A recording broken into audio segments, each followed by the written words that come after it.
waxaan dareemay inaan leeyahay dad Soomaaliyeed oo inaan hadlo uu farxad geliyay waxaan helay Soomaali aan hore ii aqoon laakiin haddeer ii damqatay oo aniga xanuunkii ama dhibaatadii aan soo maray xilligaas wax badan ka soo wareegatay ila dareemay oo aan raba inaan halkaan u soo fadhiyo inaan uga mahadnaqo marka intaas hore uma haysan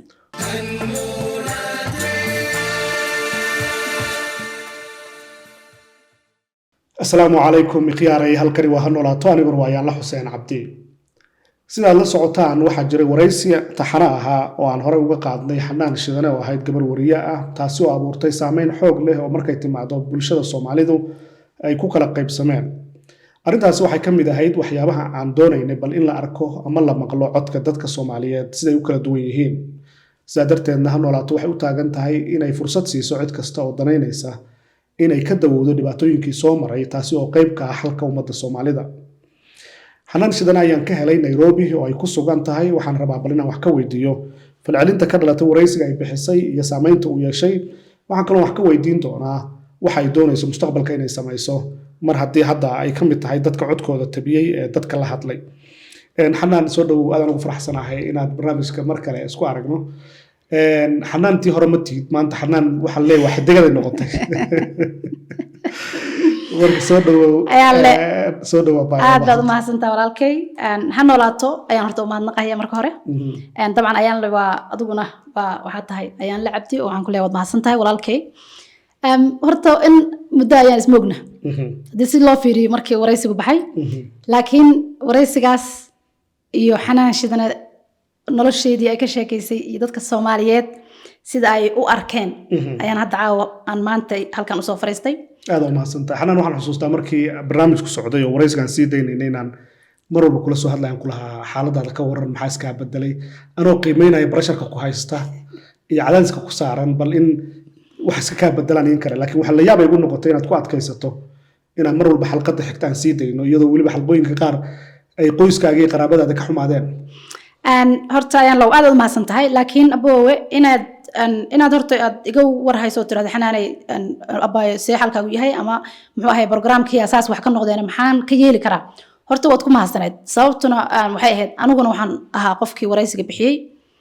oo hadlay oo hanolaato oo yimid marka anigu maadaama aan ahaa qofkii hadlayo oo rabay inuu wax sheego oo dadka Soomaaliyeed la wadaago wax dhib ma arkayn ama inaan family-gaygu dhahaan jooji ama family-gaygu saan yiraahdaan wax dhib ma arkayn because family-ku waa family-kaygi inkastoo hadda horta ku kala fogaanay oo ay noqotay inaan aysan rabin family-ku inaan hadlo oo ay xoogaa ay ku dhibsadeen oo dhaheen inaad hadasho ma ahayn saana tahay ilaa haddana aanan fahansanayn waxa leeyahay inaad hadasho ma ahayn sababtoo ah ayaan law anigu barnaamijkaas waraysigaas ma aanan ku culaadin qofna ma aanan maagin qofna mana aan dacwana cidna uma qabsano ma dhihin dacwana kaliya waxaan rabay inaan anigu horta culayska isaarnaa muddo 20 sano ka badan horta inaan iska dhigo waxaan rabay inaan Soomaali dhex dhigo dad badan oo asxaabtayda dad badan oo familkayga sheekadeeda way la socdeen wariyaal badan ayaguna kamid ah oo sheekada la socday muddo 16 sano ka hor ah oo aan la wadaagay jirtay marka halkood qof ah muusan dhihin Xanaanay maxaad uga hadashay dadkii aan horey ula soo sheergalay dadku inta badan waxay isku qabsanayeen Xanaanay sheekadaadii dadkii qaar waxay leeyeen beenay ka sheegaysaa dadkii hore marka oo ogaa inaan sheekadan hay waxay dhaheen isla same story-gii Xanaan shal noo sheegtay ay maanta noo sheegtay waa sax marka family-ka tiisu horta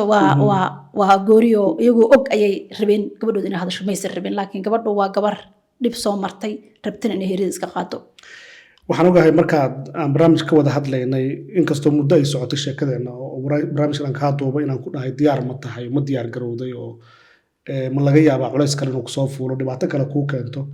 laakiin waxay ugu tiri diyaaran ahay waa soo diyaar garoobay waan isku kalsoonahay saasaan barnaamijka ku bilownayna sii dayno runtiina waxay ahayd bal diyaar garowgaaga iga sheekay inaad go'aansato inaad wixii adiga kugu jiray aad sheegto inta aanan la gaharin run iyo been waxay tahay adiga inaad go'aansato oo aad mataqaanaa go'aankaas gaarto maxaa kugu kalifay horta san hore u sheegaba 20 dhowr sano sidii aan heeridaas waday waxaan rabay inaan ilmahaygu markay garaadsadaan oo ay gabdhahaygu garaadsadaan especially gabdhuhu garaadsadaan inaan la wadaagan dhaho isay aragteen waxaan rabi lahaa arrimas xoogaa meelaha saas taba inaan ka hadlo intaan waraysiga bixin ka hor way ii sheegeen waxay u dhahan hooyo adaa iskala lifekaaga waana ka hadli kartaa u malay mayno inay hooyo anaku aan kugu dhihi doono hooyo maxaa u samaysay laakiin hooyo waad samayn kartaa wadankan aan joognana waa ogtaada qofku markuu gaaro age of 18 choiceka isagaa iskale marka hore taasna waan la soo tashtay oo noloshayda aniga tayada ka soko waa iyo carruurtayda gabdhahayga waa la soo tashtay waxayna dhaheen hooyo go ahead in badanna waan xeerin jiray oo waxaan is dhihi jiray haddaad warantid abooyo maxaa kasoo bixi doona waxay ila noqotay marka intaan dad bila aadan qanci lahaa inaan horta anigu naftayda intuu kala soonada anigu naftayda aan qanciyo horta aan sheego waxa aan qabo mana ihi qof muxuu ahaye maantay dhib intuu gaaro oo intaas la ego maanta aan qarsan karo oo aan dhihi karo dhibkaas ay gaaray dadka ama ay dhibsanahaya ama dad uma noolaan karo qof weyn ahay qaangaara ahay marka waxa uu kalifay oo aan u soo fariistay aan laha noolaata inaan u imid inaan ku nafiso horta sheego xanuunka i hayay oo dhibka intaasoo sano aan la soo noolaa horta inaan iska gudbiyo maanta maalin adduun ay tahay waan ku faraxsanahay horta inaan hadlay maxaad marka dareentay markaad hadlay waxaan dareemay inaan iska qaaday culays isaarna waxaan dareemay inaan leeyahay dad Soomaaliyeed oo inaan hadlo uu farxad geliyay waxaan helay Soomaali aan hore ii aqoon laakiin haddeer ii damqatay oo aniga xanuunkii ama dhibaatadii aan soo maray xilligaas wax badan ka soo wareegatay ila dareemay oo aan rabaa inaan halkaan u soo fadhiyo inaan uga mahadnaqo marka intaas hore uma haysan culayska marka aad muddada dheer siday markaad barnaamijka sii daysay aad ka nafistay maxaad ku macnayn kartaa waxaan ku macnay karaa dad badan oo dhiban oo dhibkayga haystaa inay wili ay meel ku jiraan oo cabsanayaan inay soo daayaan marka maadaama anagu aan ka kaaftoomayaan mooday xilliyeeda adkaa waxaan rabaa dadka kale oo dumarka ah oo dhibkii wili ku jira ayaan loo inta qof oo ila soo xiriirtay oo dhahay xanaan annaka ma noo hadashana xisaab aad malaha hadaan runta sheego xisaab aad malaha annakaad noo hadashay xanaan anaa ii hadashay qof dhahay xataa personal anaa ii hadashay dad dhahay waa arag dad dhahay waan ka baxnay oo haddeer aan ka baxno wili waa raadkii aan ugu yaalna waa arag kuwa dhahaya waan ka bixi doonaana insha Allah haddaan ku jirno laakiin waa ka bixi doonaana waa arkay kuwa ka soo baxana waa arkay laakiin dadkaasaan u soo baxay anigu taydii markaan qaaday hadda dad kaleeto waxaan rabaa dadka kaleeto inay badbaadaan oo hooyo Soomaaliyeed oo hooyahu ama gabar Soomaaliyeed oo gabar walaasha ah inaysan dhibkaas marin adaa garan kara wixii aad ku sugnayd oo caafimaad ahaan nafsi ahaan waxaad dareemaysay dadku kulama fahmi karaan qof walba ra'yigu doon dhiiban karaa laakiin adaa iska warqaba sax adiga xanaan ahaan markii aad barnaamijkaas hadashay aad waraysiga bixisay maxaa gaar ahaan noloshaada iska bedelay maxaa iska bedelay qaabkaad u noolayd hadday noqon lahayd diiqadii ama farxaddii horta farxad kalan ka sii qaaday haddaan runta ku sheegay ayaan lagu farxadan ka sii qaaday halna way haddaan ogaaday oo aan hore aan ogeyn waxaan ogaaday dadkii shalay aan anigu la faraxsanaa oo aan farxadooda ka shaqaynayay oo aan anigu u muujinayay ayaguna inay farxaan anna ay ila farxaan oo cadow iga noqday hadda sababtoo ah inaan hadlo maysan rabin laakiin maanan ogeyn anigu inay intaasoo noqon karaan dadka qaar inay saas noqon karaan maanan filan marka maalintaad murugaysnayd kulama aysan murugoon maya xanuunkaaga markaad uga sheekaysa xataa ugu yaraan ma aqbalin inaad dhibaatada soo marto maya waaye waxay kasii dhigeen inay colaad weyn inay annaka ayakii aan colaad weyn na dhex taal camal oo ay ayakii u maleeyaan shalay markay faraxsanaa aniga farxaddii igu rabeen marka micnaheedu waxay tahay markaan faraxsanaa la rabay laakiin anigu ayaga farxadooda anoo ka shaqaynaya ayagu dhinaca kale ay u shaqeeyeen laakiin still waxaan u arkaa inay ayaga ra'yigooda tahay qof kastana inuu asagu dabeecadiisa iyo noloshiisa asagu xor u yahay leeyahay xanaanshadan ahaana waxaan ku faraxsanahay inaan barnaamijkaas ayaan loo waraysigaas aan bixiyay xanaan waxaan geli doonaa su'aalo badan ka soo laabtay barnaamijka qaarkiis dadku qaarna ra'yi ka qabeen dad badan waa ka caroodeen marka horena waa ku talagalkaagu ahaa in laga caroon doono waxaan kuu sheegayo oo aan ku dhahay ma ku kalsoon tahay waxaad sheegayso hadhow haddii colaada ka timaado ama carag ka timaado taasna ballanqaadka ku ballanqaaday ahayd inuu barnaamijkaaga aan sii dayn doono ana cidna aanan mataqaanaa si gaar ah aanan u dareemayn waxaan ku bilaabaynaa marka dadka qaar waxay qabeen ra'yi ah inaan ku weydiino waa ka xumahay in waxyaabaha qaar ay been yihiin oo ay u arkaan inay been tahay inkastoo ayagu aysan dababaaris joogin haddana laakiin adigoo dhibana ah ayaa su-aalaha qaar waxa imaanaya laleeyahay xanaan meelaha qaar runka ma sheegin adigu markaad dib isku dhageysatay meelo aad qaladay miyaa jira ma waxbaad ka tagtay ma waxaad ku dartay maxay kula tahay wax badan baan ka tegey ayaan low markaad rabtid inaad wax daboshidna horta wax waa qaldaysaa markaad rabtid inaad boogto sida ay tahay u taabato waxaad qaldaysaa runtii waxaa rabtaa inaad qaar aad daboosho qaarna sheegto horta halkaas waa ka imaan kartaa inay wax isdabamaraan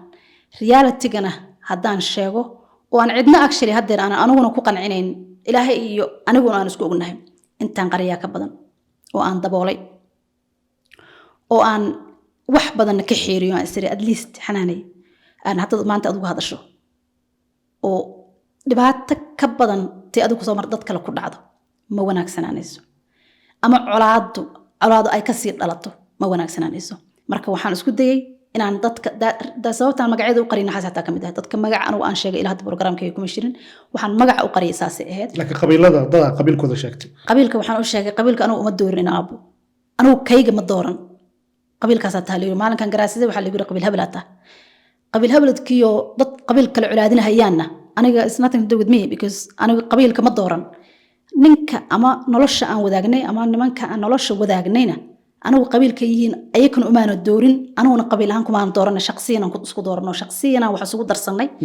ama aan isku faraxsanan ama ayaan isku faraxsanan annaka wax isku darsanay marka dadka dhahaya ama been bay sheegaysaa ama kanay sheegaysaa ma ahan dadkii aan wax isku darsanay dadka magacyadooda maxaa u sheegi waysay meesha aad qabiilka sheegtay magaca waxaan u sheegi waayey qofka magaciisa asagaa iska leh laakiin qabiilka asagu ma leh anigu qabiilkayga waa sheegay laakiin qabiilka ka xanuun batay dadku marka haddaad shaqsiga sheegi lahayd ka fududaan lahayd u maleynaa hadda qabiilka Soomaalidu ma fiirinayso dhinacaas marka haddaan magacyadooda sheegi lahaa dadka kaliya dadkaasa cadaawad iska dhex dhalahayd ayaga isdili lahaa marka isku dhici lahaa laakiin qabiilka markaan sheego ayaan la qabiil u yahay anigu qabiil ahay Soomaali waa wada qabiil person qofkii aan wax isku darsanay kaligiis anigu waxaan u qariyay nolosha isaga inaysan waxba gaarin laakiin qabiilka Soomaali qabiil waa isku culaysaa waana isku soo dhawaysataa marka tan qabiilka la ii qaatay intaan sheegi lahaa magaca qofka way maxaad kala kulantay marka waxyaabo badan kala kulmay waxaan kala kulmay horto in ay dad telefoonkayga private-ka ah anigaan leeyahay dad iga soo hanjabaan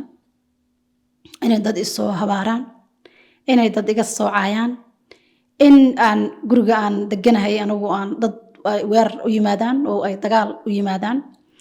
dabcan gurigayga ayaan loo horna ku sheego malnaa dadka maadaama aan local authority-ga u shaqeeyo oo qolada ilmaha iyo waxaas aan u shaqeeyo guriga waxaa ku xiran muxuu ahay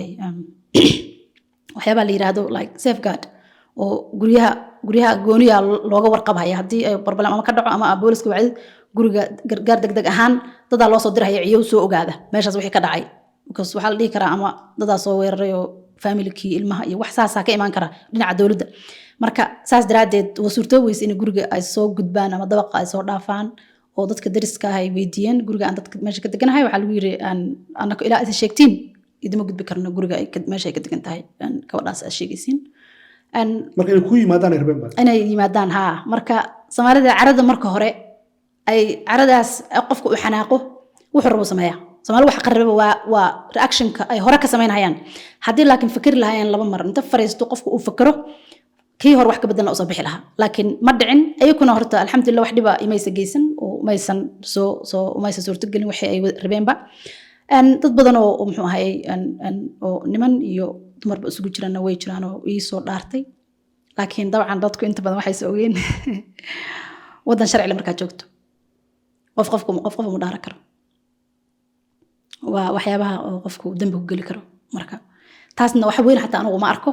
inaan haddeer dad cadow ii arkaan oo leeyahay qabiil hebel ay sheegtay anigu qabiil ilaa haddaan taaganayaan low qabiil Soomaaliyeed waxaan ka sheegay iyo waxaan u dhaway wax ma jirto kaagaba xataa dad ka bidaad adeegsay oo cid gaar ah hadda aan ka dareemay cadaawad ma jirto sababtoo ah qabiilkaaga laftiisa waa adeeynaysa inay ku dayaceen dadka qabiilkayguna ima raacay kan kalena ima raacay naftayda ay raacays way markaan xanaan fiirino adiga shakhsiyan maxaa xageed ka keentay kartidaas inaad ku dhiiranaanta intaa la eg maxaad danahood ka lahayd oo aan isleenahay markay timaado xanaan inay hadasho ay warkaas sheegto ma ujeedo kale oon ogeyn baa jirto qarsoon maya xanaan waa qof dadka Soomaaliyeed kamid ah waa gabar Soomaaliyeed waa hooyo Soomaaliyeed waxaan ka duwanaa dad kale malaha laakiin kalsoonida inaad isku qabto adigu aan muhiim ah kalsoonida kasoo anu maadaama aan qof cadaawin oo aan qof cadow ahaan aan dhihin qofkaasaan cadawtino u qaba waxaan u malnahay in aanu naftayda inaan ka sheekeeyo inaan xor u ahay sidoo aragtaa marka dad soo fariistay oo ka soo qaad saygaagii hore markaad ka hadlaysay adoon magaciisa sheegin laakiin dad soo fariisto magaciisana sheego oo dhahay anaga qaraabanahay oo isagana u doodayay qabiilkiisana sheeganay marka ma iyaga wax asturay bas adaa wax asturay horta reexidkay ama dadkii aan caruurta u dhalay haddaan iraa gabadhayda familkeeda hal qof ah oo familkii ah oo wax ii soo geystay ma jiro oo cidda aan gabadha anigu u dhalayo gabadhoodii aan u hayo oo aan hooyada ugu noqday awlaadooda wax dhib igama soo gaarin waa famil aan aqaan soo maaha familkaas wax dhib igama soo gaarin qof oo aan aqaano oo familkaas ka mid ah oo u soo hadlayna ma aanan arkin qof ciddii ka mid ah oo aan hebel dhihi karo u soo hadlayna ma jirto dadka kale ee hayaacadaha social media ku jirtana I don't think so inay yihiin ciddii aan gabadha u dhalay laakiin qof aad sheegin magaciisa qofka sheegayo dhahay qaraab aan nahay oo hebel aan la yiraahdayo saas uu yahay adeer aan u hayo qaraab aan nahay aniga waxa ay soo fariistay inay yiri waxaan ahay Xasan Shidane wiil dhalinyaro oo yiri Xasan Shidane aha soo fariistay gabar kale waxa soo fariistay tiri ina Shidane ahay I think saddex qof amal areey Shidane ahay yiri marka taas mana ahan adaaba tol cusub helayba abo dad badan ah hadda oo reeshadana marka waxaan aaminsanahay inaysan ilaa hadda oo qof saxa see qof aan oo familkii aan kula dhalo dhihi kara wasal badan wala waa dhacday dad badan aad sheegtay oo liiri maxay badaleeyay waxaan u maleynayaa social media iyo iska shidisiis inay tahay waxaan ogahay markii barnaamijkaagu baxay TikTok-ga waxay ahayd ku qabso si aad u shidanto oo xanaan hadalkeeda hadal ku darso oo dad xataa ku darsashadaas xataa ka qayb galay marka iyada lafteedu marka qaar inaan loo arkin cadaawad ee loo arko qofkan inay ka wadaan mataqaanaa warkaas inay meel dheer gaarsiiyaan horta dhalinyarada waxaa dareentay markaa waxay ugu darneed markii anoo iska wareegay TikTok-ga aan qolalka maar dadku iska furtaan aan qol ilaahay amarkiis aan la isoo sheergaray marka waa iska taabtay marka qolka waa kor mari kartaa adoo gelin qolkaan galay qolka waxa looga hadlayaa aniga iyo caruurtayda ilmahayga oo si qaldan loo qaar kale laga soo dhigay gabaraha bareer oo gabadhayda laga dhigayo dadaa kitaabo ku maraya oo kitaab ku maraya waxa ay sheegay inay run yihiin marka waxaan isku bardhigay anigii hadlay oo naftayda ka sheekay waxa la leeyahay waa beenteed dadka kale ee Soomaaliyeed especially social media isticmaalaan waxay leeyihiin kitaabay ku marayaan marka talo hadaan dhaar lahaa maxaa halaawi lahaa anna oo aan dhinaciga inta dhaar ka mar ila waxaas dheelahay aan wallahi wax dhib uma arag boo dadku qofasi u qaatay horta waana ku mahadsan yihiin dadka Soomaaliyeed waa ku mahadsan yihiin inay aan muxuu ahaayay ay qaarkoodna ay si wanaag iga sheegaan qaarkoodna ay xumaan iga sheegaan because imo yaqaan qofka ku yaqaan xumaantaada iyo wanaagaaga sheegi kara kan kale tan wuxuu sheegi karaa wuxuu ka arko social media anigu waa ku jira waxay iga arkaan ay sheegi karaan laakiin dhib ma lahano waa iska social media iyo ku qabsashadiisa social media gaar ahaan TikTok waxa la yiraahdaa marba wixii ka cagsanaa lagu darsadaa aduu markii muddo haysatay suuqa oo qof kasta sheekh iyo shariif bajaclaa inuu ka hadla xadaan aad laakiin waa ku shidashada dadku waxaan Soomaaliya horta ka codsanay inaysan u arkin dhib dadka social media isticmaala especially dhalinyarada oo hadda soo koraysa oo social media isma odayaasha waaweyn aan niyaasha isaga darhaya marka waa ka booda laakiin dhalinyarada yar yar ee social media isticmaasha social media ayay ku shidanayaan marka iyada laftigeeda anu dhib uma arko waxaan jeclaan dadka Soomaaliyeed inay dhalinyaradaas aysan cadaawo u arkin ay iska dhaafaan inay meeshaas ay isaga soo bandhigtaan waxyaabahooda oo ay ku sheekeeyaan oo dadka ay ka hadlaan laakiin dadku u soo fariisanaya anigu baan kamid aha waa in dulqaadkeeda yeeshaan waxa reaction ka ah oo dhalinyarada Soomaaliyeed uga iman kara adiga marka kama qayb qaadan oo TikTok kama hadlino wixii dumarku waa jecel yihiin inay soo galiyaan qadka telefoonka wariyaal arab inay ku wareystaan maadan hadlin oo nafteeda cadaadis ku saarnaa horta ma hadlin wariyaal laakiin ayaan low oo ay soo raadiyaan xanaanay wareysiyan rabnaa waxaan ku yiri wareysi anigu wariyaan ahay dabcan warinimadana anigu inta u tago gabar wariyaa ma dhihi karo mikrofon inta qaato iga sheekee reerkaaga iyo gurigaaga iga sheekee marka wariyo inuu dhaho xanaanay wareysi si xoogaa waxaan u arkay inaysan ahayn like wax inaysan sax ahayn ha noolaato iyo wareysi wariyo aan si different case halkan hadda waxaan u mid anigu inaan nafiso naftayda ka sheekeeyo ما هنا ما صهر فريسنا أيام لأنه أصله أنا السؤاله يوديه يراد هاي حنان قبل هذا أنت مرتي أضغط راح أقوم مري إنه يراه هل كان أنا صهر فريسنا marka ayaan la kuma soo doonan oo waraysi kuma soo doonan laakiin waraysi أنا لا توا كل نفس أضو إسك الشيكة ونفتح وحي سؤاله بالكسو جلس ياس لكن هنا لا توا أنت هذا أنا هذا الربي لكن وريها وحنكوير وريها ومحد أي شيء محنكوي شيء قدام كلها ميكروفون كنتد محط إنك هذا شيء أن ما مجعي صارت أنا كوي شيء ما قبل إذا مجعي صارت محن شيء maxaa dhiman محن شيء كرا أنا laftii way qabsatay oo dad wariyaalaha jiro ila soo hadlo yiri xanaan inaan waraysanaa rabnaa nagala hadal marka waxaan irahay xanaan iyada ay timid oo hanolaato u timid inay ka hadasho laakiin anigu waraysi kama doonan بس marka hadda waraysi ka doonaysa aday ku taalaa والله إلا سحرين لكن أنا ما أعرف وريين وأنت ما أدري إحنا نقص كشيء I don't think so إنه وحسة حتى aad iyo aad تاريخ أهم وحكم لكن وري أنت ميكروفون يدي بتحنا نقص كشيء حوجا معقول ما barnaamijkaaga xanaan waxaad yeelatay asxaab aad kugu soo dhawaaday waxaad yeelatay dad kaa fogaaday oo aad marka hore ehel moodaysay iyo gacal dad aa sheekada qusayn oo sheekada ku darsaday oo maxaa la yidhaahdaa laftooda mataqaanaa wax un hal sheega ahaa maxaad ka baratay markay timaado waraysiga aad bixisay kadib maxaad ka baratay nolosha bulshada maxaad is leedahay dhiiranaantaadii way u dhimi kartaa horta waxaan ka bartay kow adkaysi number 1 waxaan ka bartay inaan adkaysi aan yeesho iyo inaan waxaan kaloo ka bartay inaan dad Soomaaliyeed oo muxuu ahaayay aniga ii damqaday ama i jecel ama taageero emoji inaan ka helay iyo inaan dad aan malayn jiray inay yihiin aniga dadka dad ii xigo gacal iyo walaal iyo saaxiib iyo ay laftirkood aan ogaaday in waji kala jiray waa isan ahayn sidii aan shalan ugu maleynahay marka saddexaas waxood ayaan ka dhaxlayaan jecla markay timaado marka yaad isleedahay maanta fursadan uga faa'iideyso oo gaar ahaan kula damqaday kula dareemay markay timaado dadkii ku eedeynayay hadday qabiilka gubanayeen iyo hadday adiga ku naxayeenba ma jirtaa cid ku tiri waxan bal say wax u dhaceen ka wareysatay oo horta ayaan loo qof Soomaalida qofku markuu isagu dhibanay yahay ay sii dhibaan horta waxaan ku faraxsanahay alxamdulillah aan leeyahay oo ilaahay uga mahadnaqayaa inaan anu mooday xilliyadii adka waan hore u soo maray anoo saqiira iyo anoo qaangaara iyo anoo haddeer barashar family iyo dad kale ay fuulay ayadana aan ka sifaaf garay horta waxaan ilaahay uga mahadnaqayaa alxamdulillah tan kale qofka dhiban asaga waxa wanaagsan horta in dhibka la qaybsado marka hore xataa anigu waxaan rabi lahaa somehow in xataa familka aan anagu caruurtooda dhalay oo ilmahooda aan u koriyay oo 20 dhowr sano oo ilmo aan korinay oo aan hayay inay familka laftirkoodu aan caruurta u dhalay illa waa gabadhoodii qabiilkii hadda anigu aan sheegay gabadhaydii ah inay yiraahdaan haye Monday waxaana naga tabatay waxaana sheegtay bal soo dhawoowe soo xujraan familkayga anigu aan ka dhashan laftirkooda inta soo dhaweeyaan dhahan haye gabadheennii soo xujraan horta bal inta ila damqadaan oo ay dhahaan hay waan ka xunnahay wixii dhacay balse wax u jiraan markaas laftirkooda waxa soo bixi leed runta iyo beenta ma jirto haba yaraatay hal qof oo ila soo fariistay oo yirxanaanay see wax u dhaceen horta ma jiro waxaan gabadha sheegayso balan isweydiina ma jirto hal qof oo ilaa hadda ma jirto gabadhayda cideedana ilaa hadda laba qof oo iska wareysatay see wax u dhaceen ma jirto marka waxaan fahmi waayay qofka Soomaaliga ah oo isagu dhiban inuu qofka in dhibka lagu sii cadaadiyo oo lagu sii badiyo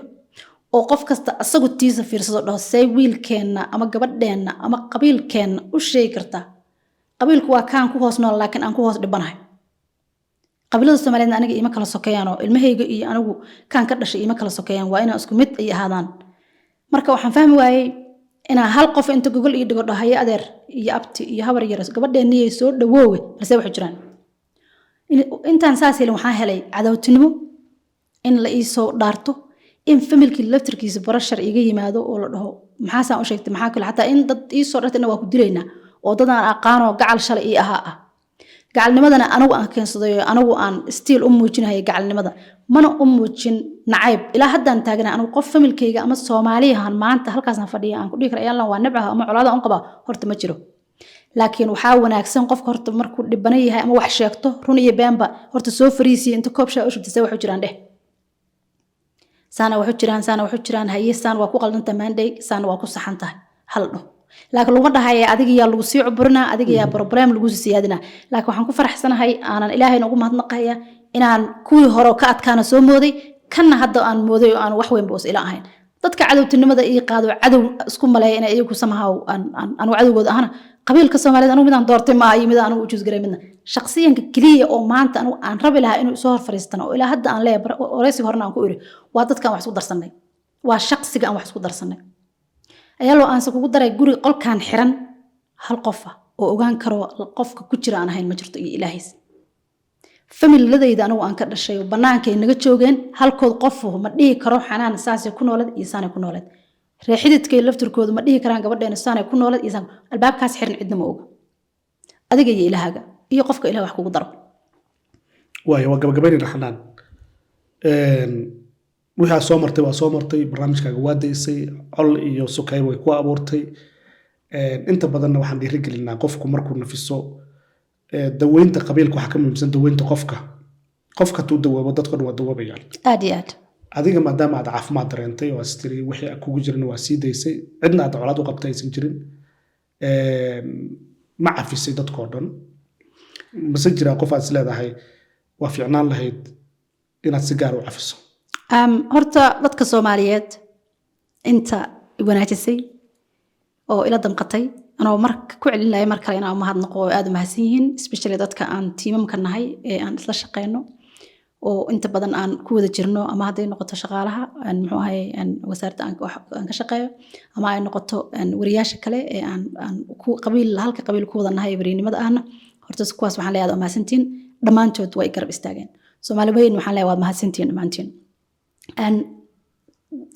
Soomaali horta waxaan u qabo horan ugu qabayn ma jirto haddana waxaan u qabo ma jirto intii ama isoo aflagaadeysay ama intii wixii horta afis ay yihiin laakiin ayaan loo wili waxa ay taagan su'aalo aan la iga jawaabin waxaa kamid ah shakhsiyaadkii aan wax isku darsanay especially labada shakhsi aan wax isku darsanay labadaas ilaa aan anaga iyagu is hor fariisano ama aan inta wada hadalno meel wax isla dhigno horta cafiskooda igama soo go'i karo waase ka xumahay inaan dhaho qof muxuu ahay cafi maayo maalinteeda iga imaan doontaa laakiin waxaan rabi lahaa inaan labadoodaba su'aal iga jawaab inaan ka helaan rajayla marka labadaas qof waxaan ahayn Soomaali Maxamed cafis ay yihiin cid kale wax kala dhaxaysa ma jirin ba cid kale wax la dhaxaysa iyo cid kale aan hore u xisana ma jirto labadaas qof aan xusay haddana labadii ayaan Ilaahay idankiis waxaan rajaynayaa waan cafin doonaa oo adduunkan la isma siin doono hadduu Ilaahay iga soo gooyo laakiin waxaan jeclaan lahaa inaan anaki eego maadaama aan dadka qabashadooda le maxaad ugu sheegi weyso gogol ugu dhigan weyso dadka ehelkayga inay u tagaan Soomaa horta kow anagu ehelkaygu inay kooda u tagaan qabiilka la sheegaya I don't even know markuu shaqeyn doono laftirkiisu haddaan uu qabiil anaguna ahay wiil dadkaasna ay qabiil leeyihiin labada qabiilo ma israasadaan ayagu oo yiraahdaan haye gabadheena waxaas ka soo tabatay wiilkeenina waxaasaan amaan qabiil habal wiilkeena waxaas ka tabateen qofna ma dhahaye aniga waxa la iga dhigaya inaan anigu ahay qofka dambilaha ama qofka beenta sheegay ama qofka qaldan inuu aniga yahay